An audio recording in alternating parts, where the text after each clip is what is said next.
Hello guys ဒီနေ့ကျွန်မပြောစရာရှိလို့ပါဒီမင်းကလေးအိမ်ထဲမှာထူးဆန်းတဲ့တကူရှိလို့ပါရှင်တို့ကြည့်ရမလားဟိုလေ8 နာရီ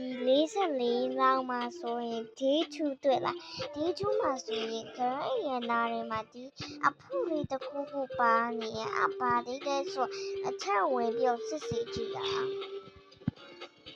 ကဲအပေါ်မှာတော့အပြာရောင်နေကြည့်ပဲဘာကြီးလဲတော့မချင်းအထဲမှာတော့ဘာမှမထူးဆန်းပါဘူးအထဲမှာတော့ပုံမှန်ပါပဲအစောပေါ်နေဖွင့်ကြည့်ပါမယ်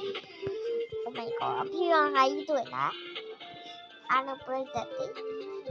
Oh my god Oh my god တော်မိုက်တယ်ဒီမှာအေယာကွန်အခန်းတစ်ခုအဲ့လိုပါရတယ်တော့အရာတခုတခန်းတခုအိုးဒီမှာလည်းနောက်တစ်ခုမတ်ရဲ့မစိုးပါဘူးအိုးဒီမှာကျဒိုင်းနူရုံးအဲ့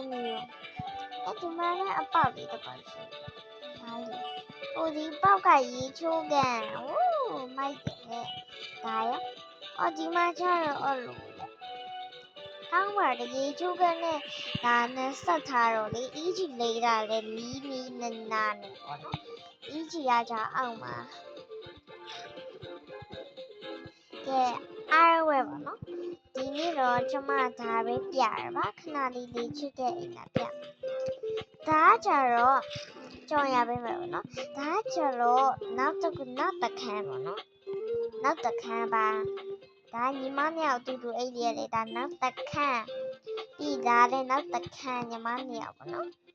ပြီးရင်နောက်တစ်ခုစူးစမ်းတာဒါလည်းနောက်တစ်ခန်း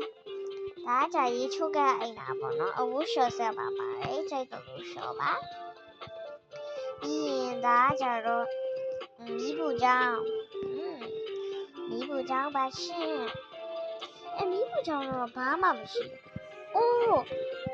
မေရောကျမမူးတွေနဲ့လောက်ထားပါမူးနဲ့လောက်ထားပါမီးဘူးကြောင်းအပေါ်မှာအုတ်ကြီးလေးချ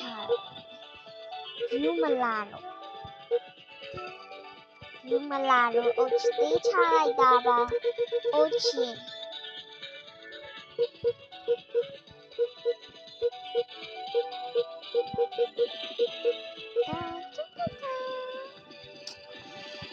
ကဲအားလုံးပဲပေါ့နော်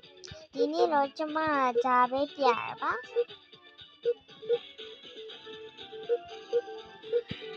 အိုကလေးနဲ့လာကဲအားလုံးပဲတရားလေးကိုချစ်ချင်လို့ရှင် like လေး subscribe လေးလုပ်ကြည့်ကြပါဦး bye bye မမဒါမမီ